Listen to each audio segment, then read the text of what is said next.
Hello everyone, welcome to Aspirants Aid Assam. আমি ক্লাছটো আৰম্ভ কৰাৰ আগতে সকলোকে স্বাধীনতা দিৱসৰ শুভেচ্ছা জ্ঞাপন কৰিছোঁ। আজি আমি ডিছকাছ কৰিবলৈ লৈছোঁ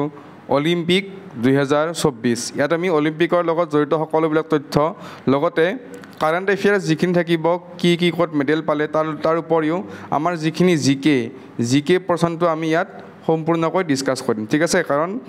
আপোনালোকে এইটো এক্সপেক্ট কৰিব নোৱাৰে যে কেৱল যে কাৰেণ্ট এফেয়াৰ্ছৰ পৰা কুৱেশ্যন সুধিব, জিকেৰ পৰাও কুৱেশ্যন আহিব পাৰে। মানে অলিম্পিকৰ লগত জড়িত যিখিনি জিকে আছে বা অলিম্পিক কমিটিৰ মেম্বাৰ কোন, প্ৰেছিডেণ্ট কোন, ঠিক আছে? এনেকুৱা ধৰণৰ কুৱেশ্যন আমাৰ এক্সামত অহা দেখা যায়। গতিকে আমি গোটেইখিনি বস্তু এই ক্লাছটোত আমি ডিছকাছ কৰিম।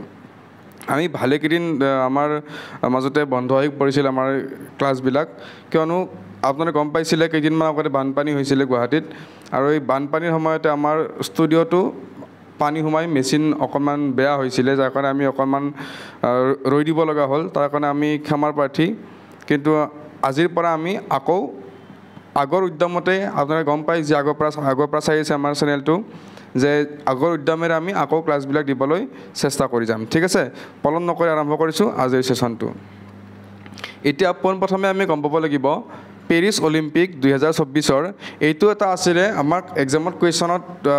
কনফিউজ কৰাব, যিহেতু ছামাৰ অলিম্পিক আছিলে নে উইণ্টাৰ অলিম্পিক আছিলে। আমাৰ 2 টাইপছ অফ অলিম্পিক থাকে, এবিধ হৈছে ছামাৰ আৰু এবিধ হৈছে উইণ্টাৰ, ঠিক আছে? কিন্তু এইবাৰ যিটো অলিম্পিক হৈ গ'ল সেইটো আমাৰ ছামাৰ অলিম্পিক, ঠিক আছে? ভুল নকৰিব, এক্সামত কনফিউজ কৰাৰ বহুত চান্স আছে। আৰু এই টপিকটোৰ পৰা মিনিমাম এটা কুৱেশ্যন আপোনালোকে এক্সামত দেখিবলৈ পাব। যোৱাবাৰ অলিম্পিক অহা নাছিল, ADRE যিটো প্ৰথম পৰ্যায়ৰ এক্সামটো আছিলে, তথাপিও তাতে অলিম্পিকৰ এই যিটো আমাৰ লগোটো আছে তাৰ ওপৰত কুৱেশ্যন অহা দেখা গৈছিল। গতিকে এইবাৰ যে নাহিব কোনো কথাই নাই, এইবাৰ এটা নহয় এটা কুৱেশ্যন আহিবই অলিম্পিকৰ পৰা, ঠিক আছে? আৰু মনত ৰাখিব লাগিব এইটো 33 সংখ্যক আমাৰ 33 সংখ্যক অলিম্পিক খেল আছিল, আৰু হোষ্ট কোনে কৰিছিল? পেৰিছ, ফ্ৰেন্স হয়, ঠিক আছে? ইয়াতে হোষ্ট কৰা হৈছিল। তাৰপিছত আমি গম পাব লাগিব পেৰিছে ইয়াৰ আগতে আকৌ আৰু দুবাৰ অলিম্পিক গেম হোষ্ট কৰিছিল। সেইটো হৈছে 1900 চনত আৰু এটা হৈছে 1924 চনত। এই 1900 চনটো আমাৰ কাৰণে বহুত বেছি ইম্পৰ্টেণ্ট, সেইকাৰণে মই এই পইণ্টটো উঠাই দিছোঁ ইয়াতে। কিয় ইম্পৰ্টেণ্ট? ভিডিঅ'টো যেতিয়া আপোনালোকে চাই থাকিব লাহে লাহে গম পাব। এই চনটোৰ পৰাও কুৱেশ্যন আপোনালোকে এক্সপেক্ট কৰিব পাৰে, এক্সামত কুৱেশ্যন অহা দেখা যাব, ঠিক আছে? গতিকে একদম মন দি শুনক, ইয়াতে গোটেইখিনি ইনফৰমেশ্যন যিমান আছে অলিম্পিকৰ ওপৰত গোটেইখিনি দিবলৈ চেষ্টা কৰা হৈছে। ইয়াতে চাওক, অসমীয়াত মই দিবলৈ এইখন শ্লাইড দিয়া নাই, কাৰণ ইয়াত দিবলৈ একোৱেই নাই অসমীয়াত, কেনেকৈ দিম, হয়নে? গতিকে যিখিনি বস্তু আপোনালোকে বুজি নাপায় সেইখিনি বস্তুহে মই অসমীয়াত দি দিম, কাৰণ অসমীয়াত দিমনো কি, বুজি পাইছে নাই? এটা ডেট এটা থাকিব, মই অসমীয়াত কেনেকৈ দিম, হয়নে? গতিকে চাই যাওক কি আছে। এইবাৰ আমাৰ অলিম্পিক গেমৰ মটো আছিলে games wide open. Very very important, this will be your 3 star point, একদম মনত ৰাখি যাব, গেমছ ৱাইড অ'পেন, অ'কে? আৰু এইবাৰ total 32 sports are there in recent edition, ঠিক আছে? গতিকে 32টা খেল এইবাৰ সংযোজন মানে খেলা হৈছিল, আৰু অ'পেনিং হৈছিল 26 জুলাইত আৰু ক্ল'জ হৈছিল 1 আগষ্টত, ঠিক আছে? এই দুটা ডেট বিশেষকৈ মনত ৰাখিব। লগতে মনত ৰাখিব লাগিব যে অ'পেনিং চেৰিমনিৰ কিছুমান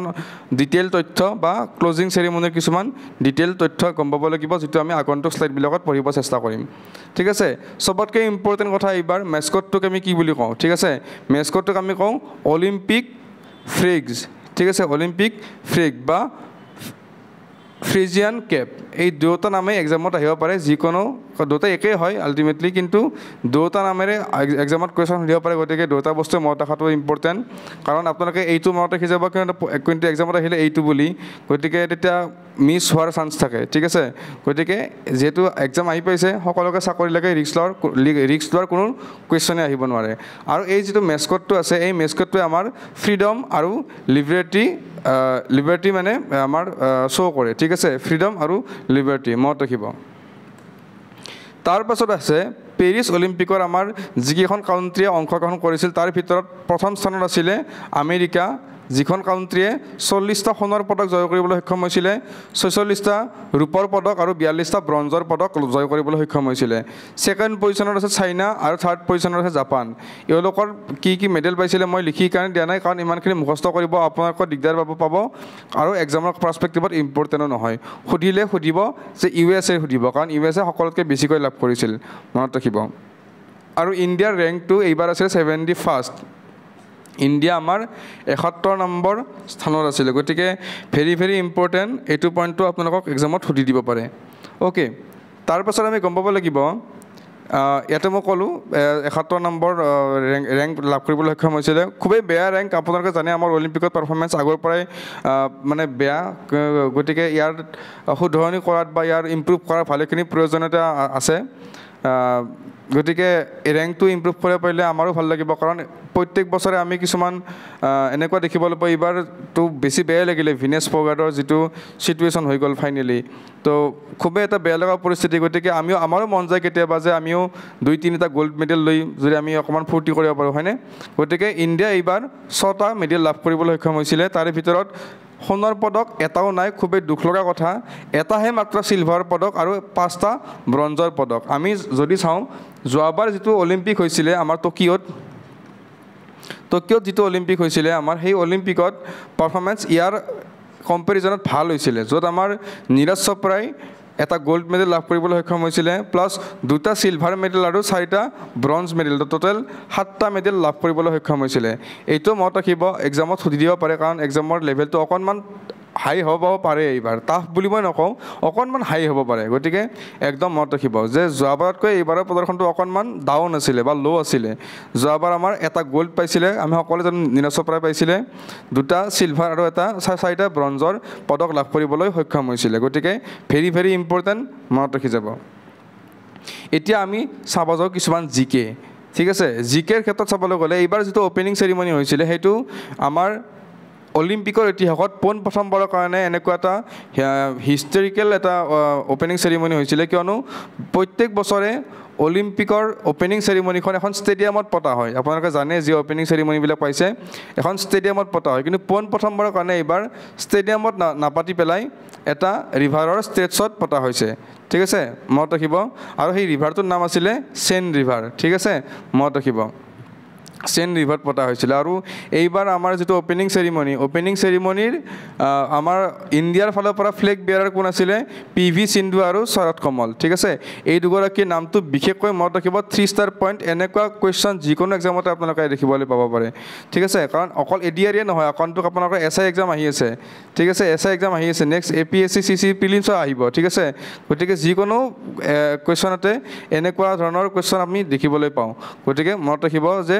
অ'পেনিং চেৰিমনিৰ ফ্লেগ বেয়াৰাৰ কোন আছিলে PV সিন্ধু আৰু শৰৎ কমল অ'কে আৰু তাৰপিছত আমি মনত ৰাখিব লাগিব ক্লজিং চেৰিমনি যিখন হৈছিলে ক্লজিং চেৰিমনি হৈছিলে ষ্টেট ডে ফ্ৰেঞ্চ ষ্টেডিয়ামত হৈছিলে এই ষ্টেডিয়ামখন নামটো মনত ৰাখিব এক্সামত সুধিব পাৰে ইমান বেছি ইম্পৰ্টেণ্ট নহয় আজিলৈকে কোনোবাৰে ক্লজিং চেৰিমনিৰ কথা কোৱা নাই কিন্তু যিহেতু আমি ৰিস্ক নলওঁ ভালকৈ চবখিনি বস্তু পঢ়ি যাম গতিকে মনত ৰাখিব ষ্টেট ডে ফ্ৰেঞ্চ ষ্টেডিয়ামত এই যিটো ক্লজিং চেৰিমনি এইটো অনুষ্ঠিত হৈছিলে নামটো একদম বেছি মুখস্থ কৰিব ট্ৰাই নকৰিব এবাৰ ভিডিঅ'টো এবাৰ দুবাৰ ভালকৈ চাই যাওক নামটো দেখিলে আপোনালোকে এনেই টিক কৰিব পাৰিব ঠিক আছে যিহেতু লিখিব নালাগে গোটেইখিনি বস্তু মই অসমীয়াত দি দিছোঁ এইখিনিত অকণমান অসমীয়াৰ দৰকাৰ আছে আপোনালোকৰ কাৰণে গতিকে অসমীয়াখিনি আপোনালোকে চাই যাব ঠিক আছে মনত ৰাখিব ইয়াৰ পিছত আছে আমাৰ যিখন ক্লজিং চেৰিমনি হৈছিলে ক্লজিং চেৰিমনিত আমাৰ মনু ভাকৰ আৰু PR শ্ৰীজেশ আমাৰ যিগৰাকী হকীৰ গ'লকিপাৰ তেওঁ এইবাৰ ৰিটায়াৰমেণ্ট লৈছে খুব ভাল প্ৰদৰ্শন কৰি পেলাই ৰিটায়াৰমেণ্ট লৈছে তো তেওঁলোক দুগৰাকী এটা সন্মান দিয়াৰ কাৰণে এই ক্লজিং চেৰিমনিৰ ফ্লেগ বেয়াৰাৰ হিচাপে তেওঁলোকক নিৰ্বাচন কৰা হৈছিল ঠিক আছে ক্লজিং চেৰিমনিৰ ফ্লেগ বেয়াৰাৰ হিচাপে এতিয়া মনু ভাকৰ কিয় ইম্পৰ্টেণ্ট মই নেক্সট শ্লাইডবিলাকত জনাই যাম ষ্টেপ বাই ষ্টেপ আমি সকলোবিলাক পঢ়ি যাম এওঁ এইবাৰ ৰিটায়াৰমেণ্ট লৈছিলে আমাৰ ইণ্ডিয়ান নেশ্যনেল হকী টীমৰ এওঁ আছিলে গ'লকিপাৰ ঠিক আছে মনত ৰাখিব এতিয়া চাওক আমাৰ পেৰিছ অলিম্পিক 2024ত ভাৰতবৰ্ষৰ পৰা 117গৰাকী খেলুৱৈয়ে অংশগ্ৰহণ কৰিছিল মনত ৰাখিব আৰু টোটেল 16বিধ খেলত অংশগ্ৰহণ কৰিছিল ঠিক আছে আৰু এইটো এনেকুৱা নহয় যে আমাৰ ইণ্ডিয়াৰ পৰা 117গৰাকী মানে হাইয়েষ্ট নহয় এইটো ছেকেণ্ড হাইয়েষ্ট হয় ইয়াৰ আগতে যিটো আমাৰ টকিঅ' অলিম্পিক হৈছিলে ইয়াৰে আগৰ অলিম্পিকটো তাতে আমাৰ 121গৰাকী মানে খেলুৱৈ অংশগ্ৰহণ কৰিছিল যিটো বৰ্তমানলৈকে আমাৰ ইণ্ডিয়াৰ হাইয়েষ্ট হয় ঠিক আছে মনত ৰাখিব আৰু এইটো হৈছে ছেকেণ্ড হাইয়েষ্ট। গতিকে আমাৰ ইমান বেছি জনসংখ্যা থকা দেশ এখনৰ পৰা মাত্ৰ 117গৰাকী খেলুৱৈহে অংশগ্ৰহণ কৰিছে। গতিকে দুখ লগা কথা। আমাৰ গতিকে অলিম্পিকৰ যিখিনি কমিটি হওক বা আমাৰ যিখিনি সা সুবিধা হওক গোটেইখিনি ইম্প্ৰুভ কৰাৰ দৰকাৰ আছে। ন' ডাউট মই নিজেও এগৰাকী ক্ৰিকেট ফেন, কিন্তু ক্ৰিকেট আমি চাই ভাল পাওঁ। গতিকে ক্ৰিকেটৰ লগতে এনেকুৱা খেলবিলাক অলিম্পিকৰ লগত জড়িত খেলবিলাকতো সমানে ইনফ্ৰাষ্ট্ৰাকচাৰেই হওক বা বিভিন্ন ডেভেলপমেণ্টৰ দৰকাৰ ইণ্ডিয়াৰ ক্ষেত্ৰত আছে। ঠিক আছে, গতিকে নেক্সট আমি চাব লাগিব এইবাৰ পেৰিছ অলিম্পিকত, ঠিক আছে, সকলোতকৈ অল্ডেষ্ট প্লেয়াৰ মানে সকলোতকৈ ছিনিয়ৰ মষ্ট প্লেয়াৰ কোন আছিলে? ৰোহন বোপান্না। এওঁৰ নামটো মনত ৰাখিব। এওঁ সকলোতকৈ অল্ডেষ্ট প্লেয়াৰ আছিলে যাৰ বয়স 46 বছৰ। চাওকচোন, আমাৰ বৰ্তমান আমাৰ মানুহবিলাকৰ 35 ক্ৰছ কৰাৰ লগে লগে লাহে লাহে কঁকালৰ বিষ আৰম্ভই হয়নে? কিন্তু এনেকুৱা এগৰাকী প্লেয়াৰ আমি সঁচাকৈ চেলুট দিব লাগে আচলতে, যে 46 বছৰ বয়সত ভাৰতবৰ্ষক অলিম্পিকলৈ গৈ ৰিপ্ৰেজেণ্ট কৰি আছে। এটা ইণ্ডিয়াৰ কাৰণে গৌৰৱৰ কথা। ঠিক আছে, আৰু তাতকৈও বেছি ইম্পৰ্টেণ্ট কথা, 14 বছৰ বয়সত যিটো সময়ত আমাৰ মানুহৰ ভোটাৰ লিষ্টত নামেই নুঠে, 14 বছৰ বয়সত ধিনিধি দেশিংঘু এইগৰাকী খেলুৱৈয়ে ইণ্ডিয়াৰ পৰা গৈ পেলাই পেৰিছ অলিম্পিকত আমাৰ দেশখনক প্ৰতিনিধিত্ব কৰিছে। গতিকে সঁচাকৈ এটা ভাল লগা কথা। ঠিক আছে, ইয়াৰ ফটোখন মই ইয়াত দেখাই দিছোঁ। এইগৰাকীয়ে হৈছে সেই বিখ্যাত খেলুৱৈগৰাকী। ঠিক আছে, যিয়ে 14 বছৰ বয়সত, মাত্ৰ 14 বছৰ, যিটো বয়সত আমাৰ অসমৰ নিচিনা ষ্টেটবিলাকতো কি কয় মেট্ৰিকটো ভালকৈ পাছ কৰিল, কিন্তু কপালখন ভাল আছিল তেখেতৰ যে তেওঁ এটলিষ্ট অসমত জন্ম নহ'ল, কাৰণ অসমত খেলৰ পৰিৱেশটো খুবেই বেয়া। আপোনালোকে দেখিছে নেকি কেতিয়াবা অসমৰ পৰা আণ্ডাৰ-19 অকল ৰিয়ান পৰাগৰ দেউতাকৰ নামটো মই শুনিছোঁ, পৰাগ দাসৰ নামটো শুনিছোঁ। বাকী মই এতিয়ালৈকে বহুত কম শুনিছোঁ, আছে নোহোৱা বুলি মই নকওঁ, বহুত কম শুনিছোঁ। গতিকে এনেকুৱা এগৰাকী খেলুৱৈ যে 14 বছৰ বয়সত দেশক ৰিপ্ৰেজেণ্ট কৰিব, এওঁলোকৰ পিতৃ মাতৃৰ সমান গৌৰৱ কৰিব পৰা পিতৃ মাতৃ হয়তো আমাৰ দেশত বহুত কম ওলাব। ঠিক আছে, গতিকে মনত ৰাখিব এই দুটা ফেক্টটো বহুত বেছি ইম্পৰ্টেণ্ট। এইবাৰ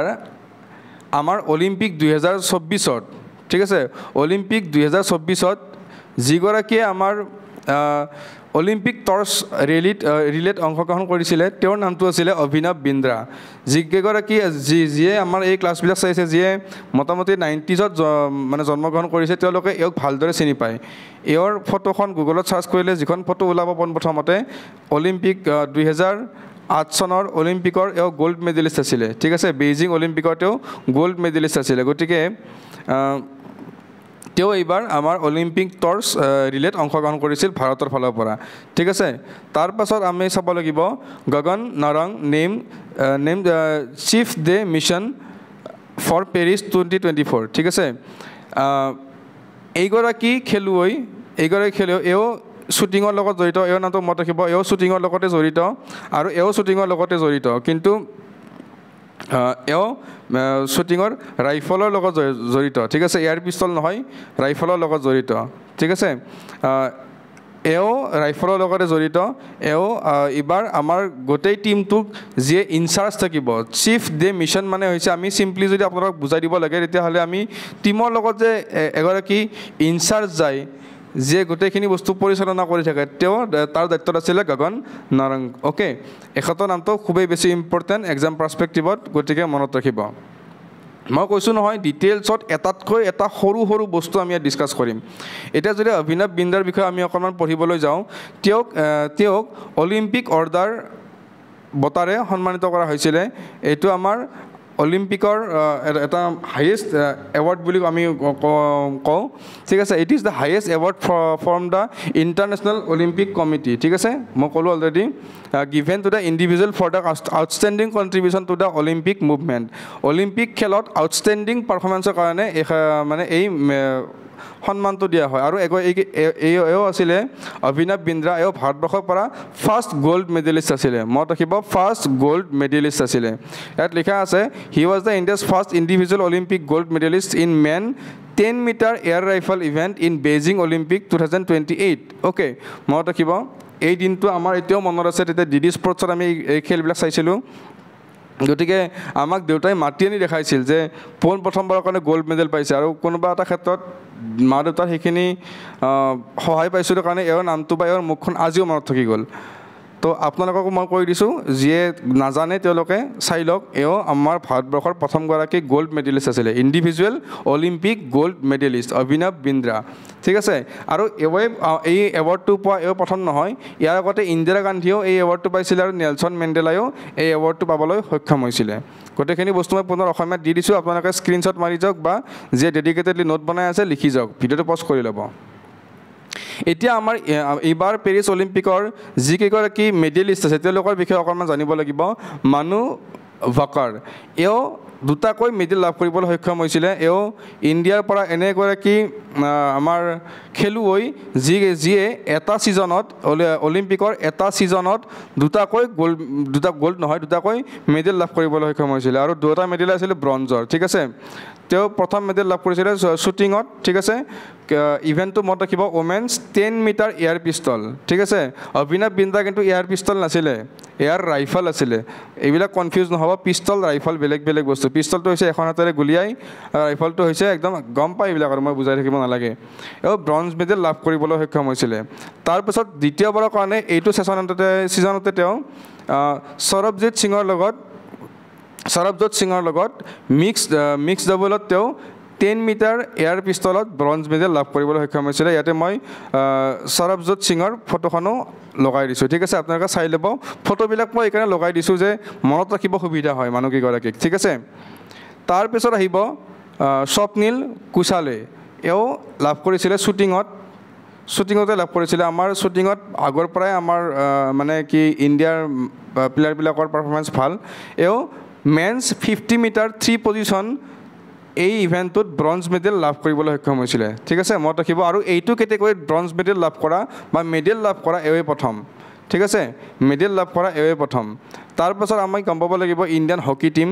আপোনাৰ মই হকী চাই বিশেষকৈ খুব ভাল পাওঁ গোটেইকেইখন মেটচে মই চাইছিলোঁ ইণ্ডিয়াৰ টীমটোৰ খুব ভাল লাগিছিলে শেষত যিখন মেটচ আৰু হাৰিলে বেয়া লাগিলে অলপমান তো ইণ্ডিয়ান হকী টীমৰ ৰানাৰ্ছ আপ আছিলে ৰানাৰ্ছ আপ নহয় এইটো মই ভুল হৈছে ৰানাৰ্ছ আপ নহয় এইটো স্পেইনৰ লগত ইণ্ডিয়া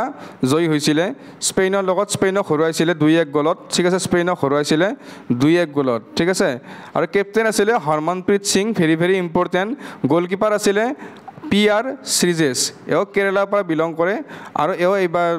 আফটাৰ অলিম্পিক 2024 এওঁ নিজৰ কেৰিয়াৰৰ অৱসৰ ঘোষণা কৰে ঠিক আছে গতিকে এওঁৰ নামটো খুবেই মনত ৰাখিব বহুত বেছি নিউজত আছিলে কাৰণ এওঁৰ পাৰফৰ্মেঞ্চ এজন প্লেয়াৰৰ কাৰণে সকলোতকৈ ইম্পৰ্টেণ্ট কি হয় যে তেওঁ যাতে নিজৰ কেৰিয়াৰটো পিকত থাকোঁতে শেষ কৰিব পাৰে ঠিক আছে যেনেকৈ বিৰাট কোহলি ৰোহিত শৰ্মা জাদেজা এনেকুৱা এটা মুমেণ্টত ৰিটায়াৰমেণ্ট লৈ দিছে যিটো সময়ত তেওঁলোকৰ কেৰিয়াৰ একদম পিকত আছিলে গতিকে তাতকৈ সুখৰ ৰিটায়াৰমেণ্ট এগৰাকী খেলুৱৈৰ কেতিয়াও হ'ব নোৱাৰে ঠিক আছে তাৰপিছত আমি চাব লাগিব এওঁলোকে ব্ৰঞ্জৰ পদক লাভ কৰিবলৈ সক্ষম হৈছিলে আৰু গোটেই হকী টুৰ্ণামেণ্টটোত নেডাৰলেণ্ডে গ'ল্ড মেডেল লাভ কৰিবলৈ সক্ষম হৈছিলে আৰু জাৰ্মানীয়ে চিলভাৰ মেডেল লাভ কৰিবলৈ সক্ষম হৈছিলে লগতে নেডাৰলেণ্ডৰ লগত জড়িত আৰু এটা তথ্য মনত ৰাখিব নেডাৰলেণ্ডৰ ওমেন টীমটোৱেও হকীত গ'ল্ড মেডেল লাভ কৰিবলৈ সক্ষম হৈছিলে এইটো ফেক্টটো আপোনালোকে মনত ৰাখি যাব ঠিক আছে ইয়াৰ পিছতে আমি চাব যাওঁ নীৰজ চোপ্ৰা ভাৰতবৰ্ষৰ গৌৰৱ তেওঁ যোৱাবাৰ টকিঅ' অলিম্পিকত গ'ল্ড মেডেল লাভ কৰিবলৈ সক্ষম হৈছিলে কিন্তু দুৰ্ভাগ্যবশতঃ এইবাৰ তেওঁ চিলভাৰ মেডেল লাভ কৰিবলৈ সক্ষম হৈছে আৰু তেখেত ইণ্ডিয়াৰ পৰা প্ৰথমগৰাকী এথলেট যিয়ে গ'ল্ড মেডেল লাভ কৰিবলৈ সক্ষম হৈছে ঠিক আছে আৰু তেওঁ জড়িত থকা খেলটোৰ নাম হৈছে মেন্স জেভলিন থ্ৰ' ঠিক আছে মেন্স জেভলিন থ্ৰ' আমি সৰু থাকোঁতে এইবিলাক বস্তু খেলিছিলোঁ কেতিয়াবা কিন্তু গম পোৱা নাছিলোঁ যে এনেকুৱা খেলত এনেকুৱাকৈ পদক অৰ্জন কৰিব পাৰে আমি জাষ্ট এনেই আৰু কোনোবাই দেখাই দিছে খেলিছিলোঁ তেওঁ 89.45 মিটাৰ থ্ৰ' কৰিবলৈ সক্ষম হৈছিলে আৰু তাৰ লগতে আৰশ্বদ নদীম যি পাকিস্তানৰ প্লেয়াৰ তেওঁ গ'ল্ড মেডেল লাভ কৰিবলৈ সক্ষম হৈছিলে তেওঁ 92.97 মিটাৰ থ্ৰ' কৰিবলৈ সক্ষম হৈছিলে আৰু পাকিস্তানে অকল এইটোৱে মেডেল লাভ কৰিছে গ'ল্ড মেডেল কিন্তু কথাটো হ'ল কি গ'ল্ড মেডেলৰ মানে কি আপোনাৰ ৰেংকটো গ'ল্ড মেডেল যদি কোনোবা এখন কাউণ্ট্ৰিয়ে পায় সেই কাউণ্ট্ৰিখনৰ ৰেংকটো বহুত বেছি হৈ যায় মানে বহুত ভাল হৈ যায় ঠিক আছে ইণ্ডিয়া যেনেকৈ 71st ৰেংক পাইছে ইমানকেইটা মেডেল পায়ো কিন্তু ইয়াতে কি নাই গ'ল্ড মেডেলটো নাই কিন্তু পাকিস্তানে মাত্ৰ এটা মেডেল পাইছে কিন্তু সেইটো গ'ল্ড পাইছিল গতিকে পাকিস্তান চাগে 62 নম্বৰত আছে চাগে আপোনালোকে এবাৰ ফেক্টটো চেক কৰি ল'ব এক্সামৰ পাৰ্চপেক্টিভত ইমান বেছি ইম্পৰ্টেণ্টো নহয় সেইকাৰণে মই ইয়াতে দিয়া নাই চাগে 62 নম্বৰত আছিলে ঠিক আছে আৰু নীৰজ চোপ্ৰাই চিলভাৰ মেডেল লাভ কৰিবলৈ সক্ষম হৈছিলে ঠিক আছে মনত ৰাখিব ইয়াৰ পিছত আহিব আমান শ্বেৰাৱত ঠিক আছে শ্বেৰ বুলি কওঁতে মনত ৰাখিব শ্বেৰ ক'ত থাকিব ৰেচলিঙত থাকিব সদায় তেওঁ মেন্স ফ্ৰী ষ্টাইল ৰেচলিঙত ব্ৰঞ্জৰ পদক লাভ কৰিবলৈ সক্ষম হৈছিলে আৰু এওঁ হৈছে য়ংগেষ্ট অলিম্পিক মেডেল উইনাৰ তেওঁ সকলোতকৈ কম বয়সীয়া অলিম্পিকত মেডেল লাভ কৰা আমাৰ ভাৰতবৰ্ষৰ খেলুৱৈগৰাকী ঠিক আছে মনত ৰাখিব তাৰপিছত আমাৰ এইবাৰ পেৰিছ অলিম্পিকৰ আটাইতকৈ এটা হাৰ্ট ব্ৰেকিং নিউজ সেইগৰাকী হৈছে ভিনেছ ফগাট ঠিক আছে ভিনেছ ফগাট আমি যদি আপোনালোকে দংগল মুভিখন চাইছে য'ত আমি দেখা পাওঁ যে গীতা কুমাৰী ফগাট ববিতা ফগাট ঠিক আছে এই ফগাট ফেমিলিৰ পৰা বিলং কৰে ঠিক আছে তেখেতে ইমান ধুনীয়া পাৰফৰ্মেঞ্চ কৰি পেলাই শেষত ফাইনেলখন তেওঁ খেলিব নোৱাৰিলে ডিছকুৱালিফাই হৈ গ'ল মাত্ৰ 100 গ্ৰামৰ কাৰণে গতিকে আপোনালোকেও নিজৰ এক্সামৰ কনচিষ্টেঞ্চি কেতিয়াও এৰি নিদিব কাৰণ কোনোবাই 1 ঘণ্টা বেছিকৈ পঢ়িব তেওঁৰে চিলেকশ্যন হৈ যাব মনত ৰাখিব কোনো শ্বৰ্টকাট নাই যে বেছিকৈ পঢ়িব তাৰে চিলেকশ্যন হ'ব গতিকে ইয়াৰ বিষয়ে কিমান মোৰ সঁচাকৈ সেইদিনা বহুত দুখ লাগিছিল যেতিয়া মই নিউজটো পাইছিলোঁ বেলেগৰ ষ্টেটাছত পাইছিলোঁ খেলখন মই চাই থকা নাছিলোঁ বাৰু তো মাত্ৰ 100 গ্ৰামৰ কাৰণে তেওঁ ডিছকুৱালিফাই হ'বলৈ বাধ্য হ'ল তাৰপাছত তেওঁ মেইনলি আগে পিছে 53 কেজি মানে কেটেগৰীত খেলে কিন্তু তেওঁ এইবাৰ নিজৰ ৱেইটটো কমাই পেলাই 50 কেজি কেটেগৰীত খেলিব বিচাৰিছিলে তাৰ কাৰণে তেওঁৰ যিটো ৱেইট আছিলে সেইটো বহুত একদম মানে এজত আছিলে যে অলপমানো ইফাল হ'ব নোৱাৰে তেওঁ যেতিয়া লাষ্ট আমাৰ খেলৰ লাষ্ট নাইট তেওঁ মানে আমি নিউজত পোৱা মতে তেওঁ খোৱা বোৱা কৰা নাছিলে চুলি কাটিছিলে যাতে ৱেইটটো মেইনটেইন হয় বা তেওঁ গোটেই ৰাতি এক্সাৰচাইজ কৰিছিলে বা কেনেকুৱা হাৰ্ডৱৰ্ক কৰিছিলে সেইটো আৰু আমি বুজাই দিব নোৱাৰোঁ ঠিক আছে আমি ইমান বেছি হাৰ্ডৱৰ্ক কৰিয়েই পোৱা নাই কেতিয়াও আৰু সকলোতকৈ দুখ লগা কথা তেওঁৰ এই ডিছকুৱালিফাইৰ পিছতে তেওঁ নিজৰে গোটেই তেওঁৰ কেৰিয়াৰৰ পৰা এনাউন্সমেণ্ট ঘোষণা কৰে তেওঁ মাত্ৰ 27 বছৰহে নিজৰ কেৰিয়াৰত লাগিব পাৰিলে গতিকে এনেকুৱা হাৰ্ট ব্ৰেকিং এটা ঘটনা অবভিয়াছলি মনোবল ভাঙি গৈছে খেলুৱৈগৰাকীৰ গতিকে আগন্তুক দিনত এনেকুৱা খেলুৱৈ আমাৰ ইণ্ডিয়াত আকৌ আহক আৰু এনেকুৱা ঘটনা আমাৰ ৰিপিট নহওক তাৰে কামনা কৰিছোঁ গতিকে আগবাঢ়িছোঁ নেক্সট শ্লাইডখনলৈ ইয়াত লিখা আছে আমাৰ মনু ভাকাৰ ইণ্ডিয়াৰ পৰা প্ৰথমগৰাকী খেলুৱৈ যিয়ে একেটা অলিম্পিকতে দুটাকৈ মেডেল লাভ কৰিবলৈ সক্ষম হৈছে ঠিক আছে দুটা মেডেলে ব্ৰঞ্জ মেডেল আছিলে কিন্তু ইয়াৰ আগতেও 1900 চনত মই কৈছিলোঁ নহয় 1900 চনৰ পেৰিছ অলিম্পিকটো খুবেই বেছি ইম্পৰ্টেণ্ট ইতিহাস ৰিপিট হৈছে আকৌ 1900 চনৰ পেৰিছ অলিম্পিকত আমাৰ ভাৰতবৰ্ষৰ পৰা নৰ্মান প্ৰিটছাৰ্ডে একেলগে একেটা অলিম্পিকতে একেটা ছেশ্যনতে দুটাকৈ মেডেল লাভ কৰিবলৈ সক্ষম হৈছিলে ঠিক আছে দুটাকৈ মেডেল লাভ কৰিবলৈ সক্ষম হৈছিলে কিন্তু কথাটো হ'ল কি এওঁ এংলো ইণ্ডিয়ান আছিলে আৰু মনু ভাকাৰ প্ৰথমগৰাকী যিয়ে আমাৰ আফটাৰ ইণ্ডিপেণ্ডেঞ্চ বা স্বাধীনতাৰ পিছত একেটা ছিজনতেই দুটাকৈ মেডেল লাভ কৰিবলৈ সক্ষম হৈছে গতিকে দুয়োগৰাকীৰ নামটো মনত ৰাখিব কোনটো এক্সামত সোধে কোনো ধৰণৰ ঠিকনা নাই যিকোনো এটা কুৱেশ্যন এক্সামত সুধি দিব পাৰে যদি অলপ সহজ কৰিব লাগে তেতিয়াহ'লে মনু ভাকাৰৰ কথা ক'ব আৰু যদি অকণমান টান কৰিব লাগে তেতিয়াহ'লে নৰ্মান প্ৰিটছাৰ্ডৰ কথা ক'ব ঠিক আছে কিন্তু আমি জানো যে আমাৰ ষ্টুডেণ্টৰ এইবিলাক বস্তু কেতিয়াও ভুল নহয় ঠিক আছে এতিয়া গোটেইখিনি বস্তু অসমীয়াত দি দিছোঁ মই স্ক্ৰীনশ্বট মাৰি যাব এতিয়া আমাৰ ইম্পৰ্টেণ্ট ফেক্ট কিছুমান মনত ৰাখিব লাগিব ছামাৰ অলিম্পিক 2020 চনত যিখন হৈছিলে সেয়া হৈছে টকিঅ'ত হৈছিলে জাপানৰ টকিঅ'ত তাৰপাছত 2024 আমি গম পাওঁ সকলোৱে এইবাৰ হৈ গ'ল 2028 হ'ব লছ এঞ্জেলেছ অ'কে আমেৰিকাৰ লছ এঞ্জেলেছে এই 2028 ছামাৰ অলিম্পিকটো হোষ্ট কৰিব ঠিক আছে এতিয়া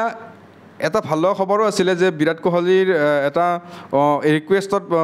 ৰিকুৱেষ্টৰ পৰা ক্ৰিকেটটো আমাৰ অলিম্পিকত নেক্সট মানে অলিম্পিকত ইনক্লুড কৰা হ'ব বুলি আমি বাতৰিত দেখিবলৈ পাইছিলোঁ ঠিক আছে গতিকে মোৰ নিচিনা ক্ৰিকেট প্ৰেমীৰ কাৰণে এইটো ইয়াতকৈ ভাল খবৰ আৰু মই অলিম্পিকৰ নাপাওঁ ঠিক আছে গতিকে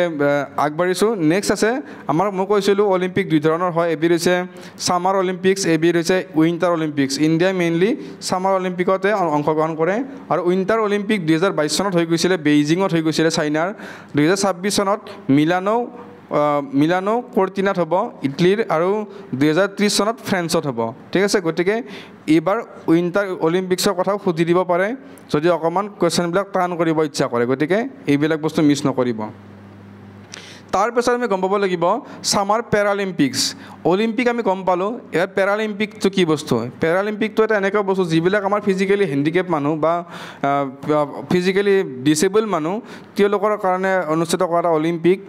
আমি জানো বিভিন্ন খেলত তেওঁলোকৰ পাৰদৰ্শিতা আমি বিভিন্ন সময়ত টিভিতে হওক বা নিউজ পেপাৰতে হওক আমি দেখিবলৈ পাওঁ গতিকে তেওঁলোকৰ এটা অলিম্পিক যাক আমি কওঁ পেৰালিম্পিক্স অ'কে 2024 চনৰ পেৰালিম্পিক্সো পেৰিছে হোষ্ট কৰিব ঠিক আছে পেৰিছে হোষ্ট কৰিব 28 আগষ্টৰ পৰা আৰম্ভ হ'ব 8 ছেপ্টেম্বৰত শেষ হ'ব গতিকে 28 আগষ্টৰ পাছত আমাৰ এক্সামৰ লৈকে যদি ইম্পৰ্টেণ্ট হয় তেতিয়াহ'লে মই 8 ছেপ্টেম্বৰৰ আগতে এইখিনি বস্তু আপোনালোকক কভাৰ কৰাই দিম ঠিক আছে অতি সৰু ভিডিঅ' হ'ব কিন্তু মই কভাৰ কৰাই দিম কথা দিছোঁ আজিয়ে নেক্সট আহিলে পেৰিছ অলিম্পিক 2024 চনত 4টাকৈ নতুন খেল ইনক্লুড কৰা হৈছিলে ঠিক আছে সেইকেইটা আছিলে আমাৰ ব্ৰেকিং স্পট ক্লাইম্বিং সাৰ্ফিং আৰু স্কেটবৰ্ডিং ঠিক আছে সকলোবিলাকৰ মই ফটোবিলাক দি দিছোঁ এবাৰ চাই ল'ব আপোনালোকে ঠিক আছে এতিয়া মনত ৰাখিবলৈ সুবিধা হ'ব ঠিক আছে তাৰে উপৰি অলিম্পিক ডে আমি কেতিয়া চেলিব্ৰেট কৰোঁ 23 জুনত আমি অলিম্পিক ডে চেলিব্ৰেট কৰোঁ আৰু এইবাৰ অলিম্পিক ডেৰ থিমটো যিটো আছিল আছিলে লেটছ মুভ এণ্ড চেলিব্ৰেট এইটো মনত ৰাখিব এক্সাম পাৰ্চপেক্টিভত বহুত বেছি important this will be your 2 star point okay 2 star point তাৰপাছত আমি কিছুমান ফেক্ট গম পাব লাগিব প্ৰথম মডাৰ্ণ অলিম্পিক গেম ক'ত হৈছিলে এথেন্স গ্ৰীচত হৈছিলে 1896 চনত গোটেইখিনি বস্তু অসমতো দিছোঁ আপোনালোকে একে সময়তে অসমতো চাই যাব পাৰে আৰু আমাৰ first Olympic game to features female athletes was 1900 ঠিক আছে মই কৈছিলোঁ নহয় পেৰিছ অলিম্পিক 1900 চনটো ইমান বেছি ইম্পৰ্টেণ্ট কাৰণ এই অলিম্পিকতে প্ৰথমবাৰৰ কাৰণে ফিমেল এথলেটছকো পাৰ্টিচিপেট কৰিবলৈ দিয়া হৈছিলে ঠিক আছে আৰু আমাৰ মডাৰ্ণ অলিম্পিকৰ পিতৃ বুলি কাক কোৱা হয় পিয়েৰ ডে কোবাৰ্টিন ঠিক আছে পিয়েৰ ডে কোবাৰ্টিন এখেতক আমাক কি বুলি কোৱা হয় মডাৰ্ণ অলিম্পিকৰ পিতৃ বুলি কোৱা হয় আৰু এই অলিম্পিকৰ মটো কি হয় ফাষ্টাৰ হায়াৰ ষ্ট্ৰংগাৰ আৰু টুগেডাৰ এই মটোটো মনত ৰাখিব এইটো অলিম্পিকৰ মটো ঠিক আছে এইবাৰ অলিম্পিকৰ থিম নহয় এইটো অলিম্পিকৰ মটো ঠিক আছে আৰু অলিম্পিক 3 বছৰৰ কাৰণে বন্ধ হৈ আছিলে সেইটো হৈছিলে আমাৰ 1916 চনত 1940 চনত আৰু 1946 চনত কাৰণ সেইখিনি সময়ত কি চলি আছিলে আমাৰ ৱৰ্ল্ড ৱাৰ গতিকে আপোনালোকে যদি মোৰ হিষ্ট্ৰী ক্লাছবিলাক চোৱা নাই হিষ্ট্ৰী ক্লাছবিলাক চাই ল'ব তাতে মই এইবিলাক বস্তু আমাৰ ইণ্ডিয়াত কেনেকুৱা ধৰণৰ প্ৰভাৱ আছিলে ৱৰ্ল্ড ৱাৰৰ সময়ত আমাৰ স্বাধীনতা আন্দোলনৰ সময়ত গোটেইখিনি বস্তু মই ভালকৈ বুজাই দিছোঁ আমাৰ হিষ্ট্ৰী ক্লাছ অলৰেডি শেষ হৈছে ঠিক আছে নেক্সট এতিয়া চাব লাগিব পেৰিছ অলিম্পিক বা অলিম্পিকৰ যিটো লগো আছে সেই লগোটোত কি কালাৰ থাকে এইটো কুৱেশ্যন এডিআৰি ফাৰ্ষ্ট এডিশ্যনত এইটো কুৱেশ্যন আহিছিলে যে কোনটো কালাৰ মিচিং থাকে একচুৱেলি এই কুৱেশ্যনটো হাই ছেকেণ্ডাৰী লেভেলৰ এক্সামটোতো আহিছিলে আৰু ডিগ্ৰী লেভেলৰ এক্সামটোতো আহিছিলে কোনোবা এটা সুধিছিলে যে কোনটো কালাৰ মিচিং থাকে আৰু কোনোবা এটা সুধিছিলে কিমানটা ৰিং থাকে ঠিক আছে ইয়াতে ডাইৰেক্টলি মই কৈ দিছোঁ 5টা ৰিং থাকে আৰু তাৰ নামকেইটা হৈছে ব্লু য়েলো ব্লেক গ্ৰীণ আৰু ৰেড ঠিক আছে 5টা আৰু 5টা ৰিঙে 5খন কণ্টিনেণ্ট বা 5খন মহাদেশক ৰিপ্ৰেজেণ্ট কৰে কিন্তু কিছুমান চ'ৰ্চত মই এনেকৈও পাইছোঁ যে ইয়াতে এটা নিৰ্দিষ্ট চাৰ্কেল বা নিৰ্দিষ্ট চাৰ্কেল এটাই নিৰ্দিষ্ট এখন দেশক ৰিপ্ৰেজেণ্ট কৰে লাইক ব্লুটোৱে ইউৰোপক ৰিপ্ৰেজেণ্ট কৰে য়েলোটোৱে অষ্ট্ৰেলিয়াক ৰিপ্ৰেজেণ্ট কৰে এনেকুৱা কোনো ধৰণৰ কথা নাই ঠিক আছে এনেকুৱা কোনো ধৰণৰ কথা নাই কোনো ধৰণৰ চক্ৰৰ লগত কোনো ধৰণৰ দেশৰ সম্পৰ্ক নাই ঠিক আছে বা কোনো ধৰণৰ মহাদেশৰ সম্পৰ্ক নাই মাত্ৰ 5খন কণ্টিনেণ্ট বা 5খন মহাদেশ কাৰণে 5টা চাৰ্কেল ইয়াত আমি দেখিবলৈ পাওঁ ঠিক আছে এইটোৱে ফেক্ট হয় মনত ৰাখিব তাৰপাছত আমি গম পাব লাগিব অলিম্পিক কমিটিৰ দুটা important fact okay International Olympic Committee যাক আমি চমুকৈ IOC বুলি কওঁ তাৰ হেডকোৱাৰ্টাৰ আছে ছুইজাৰলেণ্ডত ঠিক আছে লুচিয়ানে ছুইজাৰলেণ্ডত আৰু ইয়াক এষ্টাব্লিছ কৰা হৈছিলে 1894ত এইখিনিতে মই কৈ থওঁ যদিহে আপোনালোকে ইণ্টাৰনেশ্যনেল অৰ্গেনাইজেশ্যন UNO বা WHO এনেকুৱা যিবিলাক অৰ্গেনাইজেশ্যন আছে সেইবিলাকৰ যদি ক্লাছটো কৰা নাই আমাৰ প্লেলিষ্ট বনাই দিয়া আছে ক্লাছটো কৰি ল'ব আৰু প্ৰেচিডেণ্ট কোন হয় থমাছ বেটছ নামটো মই দিয়াৰ লগে লগে ফটোখনো দি দিছোঁ যদি আপোনালোকৰ মনত ৰাখিব সুবিধা হয় ঠিক আছে ইণ্ডিয়ান অলিম্পিক এছ'চিয়েশ্যন মনত ৰাখিব IOC বুলি কোৱাৰ লগে লগে ইণ্টাৰনেশ্যনেল অলিম্পিক এছ'চিয়েশ্যনো হয় আৰু ইণ্ডিয়ান অলিম্পিক এছ'চিয়েশ্যনো হয় গতিকে আপোনালোকে কুৱেশ্যনটো যেতিয়া দেখিব ফুল ফৰ্মটো এবাৰ চাই ল'ব এইটো ক্ৰিয়েট কৰা হৈছিলে 1927 চনত ইয়াৰ হেডকোৱাৰ্টাৰ আছে নতুন দিল্লীত আৰু বৰ্তমানৰ প্ৰেচিডেণ্ট হৈছে PT ঊষা ঠিক আছে ভাৰতবৰ্ষৰ এগৰাকী খেলুৱৈ PT ঊষা ইয়াতে মই ফটোখন দি দিছোঁ এখেত হৈছে বৰ্তমানৰ প্ৰেচিডেণ্ট খালি এইটো বস্তু মনত ৰাখিব যে ইণ্টাৰনেশ্যনেলটো সুধিছে নে ইণ্ডিয়ানটো সুধিছে যোনটো সুধিছে সেইটোৰে আনচাৰ আপোনালোকে লিখিব লাগিব গোটেইখিনি বস্তু অসমীয়াত দি দিছোঁ মই অসমীয়াত চোৱাৰ দৰকাৰ একচুৱেলি নাথাকে তথাপিও মই দি দিছোঁ কাৰণ বহুতে অসমীয়াত দিব লাগে বুলি আমাক মেছেজ কৰিয়ে থাকে এতিয়াও কৰি থাকে ঠিক আছে তো মই অসমীয়াত দিব ট্ৰাই কৰিছোঁ এতিয়া কিছুমান ফেক্ট আৰু চাব লাগিব এইবাৰ অলিম্পিকত ৰাছিয়াই কোনো ধৰণৰ গ্ৰুপ ইভেণ্টত পাৰ্টিচিপেট কৰা নাছিলে ঠিক আছে মনত ৰাখিব তাৰপাছত প্ৰথম গ'ল্ড মেডেল লাভ কৰিবলৈ সক্ষম হৈছিলে চাইনাই ঠিক আছে প্ৰথম গ'ল্ড মেডেল লাভ কৰিবলৈ সক্ষম হৈছে চাইনাই তাৰপাছত আফ্ৰিকাত আজিলৈকে কোনো এখন দেশে অলিম্পিক হোষ্ট কৰা নাই অ'কে তাৰপাছত আমি গম পাব লাগিব এইবাৰ অলিম্পিকত ফুটবলত গ'ল্ড মেডেল লাভ কৰিছিলে স্পেইনে আৰু চিলভাৰ মেডেল লাভ কৰিছিলে ফ্ৰান্সে ঠিক আছে মানে এওঁলোক উইনাৰ আছিলে এওঁলোক আছিলে ৰানাৰ্ছ আপ ঠিক আছে আৰু আমেৰিকাৰ পৰা হাইয়েষ্ট 593 গৰাকী এথলেটছে অংশগ্ৰহণ কৰিছিলে গতিকে এটা কথা মই এইখিনিত দুখ লগা কথা মই কৈ থওঁ USA টোটেল পপুলেশ্যন আমাৰ ইণ্ডিয়াৰ 10 ভাগৰ 1 নহ'ব কিন্তু ইমান কম পপুলেশ্যনৰ পৰা তেওঁলোকে ইমান কেইগৰাকী খেলুৱৈ উলিয়াই লৈ গৈছে গতিকে তেওঁলোকৰ কাৰণে বহুত ভাল কথা গতিকে ইণ্ডিয়াৰ মই এইটোৱেই বিচাৰোঁ মই বুলি নহয় প্ৰত্যেকগৰাকী ভাৰতীয় বিচাৰে যে ইণ্ডিয়াৰ এটলিষ্ট পাৰ্টিচিপেণ্টৰ সংখ্যাটো বাঢ়ক আৰু চান্স দিয়ক সকলোকে খেলৰ প্ৰতি এৱাৰনেছ আনক ঠিক আছে এনেকুৱা কামবিলাক হ'লে ভাল লাগিব আগন্তুক দিনত তাৰপাছত লাষ্ট শ্লাইড আমি গম পাব লাগিব আমাৰ ইণ্টাৰনেশ্যনেল অলিম্পিক কমিটিৰ মেম্বাৰৰ ভিতৰত নীতা আম্বানীয়ে আকৌ এবাৰ মানে মেম্বাৰ হিচাপে স্থান লাভ কৰিবলৈ সক্ষম হৈছে ইয়াৰ আগতে তেওঁ 2016 চনত তেওঁ অলিম্পিক কমিটিৰ মেম্বাৰ আছিলে আকৌ তেওঁ ৰিইলেক্ট হৈছে ঠিক আছে মনত ৰাখিব আৰু ইয়াতে মই দুটামান কথা আপোনালোকক কৈ থৈ দিওঁ মই যে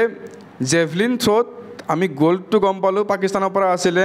চিলভাৰটো গম পালোঁ আমাৰ নীৰজ চোপ্ৰা আছিলে আৰু ব্ৰঞ্জ মেডেল কোনে লাভ কৰিছিলে তেওঁৰ নামটো হৈছিলে এণ্ডাৰছন পিটাৰ্ছ মই নামটো লিখি দিছোঁ এনেকুৱা কথা সুধি দিব পাৰে কেতিয়াবা আনকমন কুৱেশ্যন ঠিক আছে এণ্ডাৰছন পিটাৰ্ছ এওঁ 88.54 মিটাৰ থ্ৰ' কৰিবলৈ সক্ষম হৈছিলে ঠিক আছে মনত ৰাখিব আৰু মই যিটো ক'লোঁ প্ৰথমগৰাকী গ'ল্ড মেডেল লাভ কৰা মই আগৰ শ্লাইডখনলৈ ঘূৰি যাব ইচ্ছা কৰিছোঁ য'ত মই PV সিন্ধুৰ কথা কৈছিলোঁ এক ছেকেণ্ড PV সিন্ধুৰ কথা মই কৈছিলোঁ ক'ত বা থ'লোঁ এক ছেকেণ্ড ৰ'ব অ'কে ইয়াতে মই কৈছিলোঁ যে আমান চেৰাৱত আমাৰ প্ৰথম য়ংগেষ্ট অলিম্পিক মেডেল উইনাৰ হয় ঠিক আছে এওঁ বয়স হৈছে 21 বছৰ এওঁৰ বয়স হৈছে মাত্ৰ 21 বছৰ ঠিক আছে আৰু ইয়াৰ আগতে আমাৰ য়ংগেষ্ট আছিলে PV সিন্ধু এওঁ 22 বছৰ বয়সত অলিম্পিক মেডেল লাভ কৰিবলৈ সক্ষম হৈছে কিন্তু বৰ্তমান এওঁক চেৰি পেলাই আমান চেৰাৱত আগত গুচি গ'ল কিন্তু বৰ্তমানো আমাৰ য়ংগেষ্ট ওমেন এথলেটৰ ভিতৰত যদি পৰে PV সিন্ধু আহিব ঠিক আছে তাৰপাছত আমি যদি ক'ব যাওঁ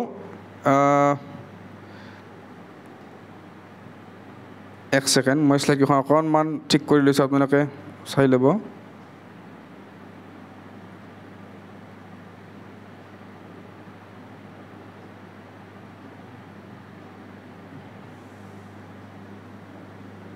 অ'কে নাই এইখিনি আছিলে আৰু মোৰ বিশেষ নাই গতিকে আপোনালোকে মনত ৰাখি যাব গোটেইখিনি বস্তু যে কেনেকৈ কি হৈছিলে ইয়াতে মই গোটেইখিনি বস্তুৱে ডিটেইলছত ডিছকাছ কৰিছোঁ ইয়াতকৈ বাহিৰত আপোনালোকে চাব নালাগে ইয়াতকৈ বাহিৰত কুৱেশ্যন নাহে মানে কি ইয়াতকৈ বাহিৰত আৰু টপিক নাই গতিকে বহুত বিশেষ সময় নলওঁ আজিলৈ এইখিনি আছিলে আপোনালোকে পঢ়ি থাকক আমিও যিমান পাৰোঁ সোনকালে ক্লাছবিলাক আপলোড কৰি থাকিবলৈ চেষ্টা কৰিম থেংক ইউ গুড বাই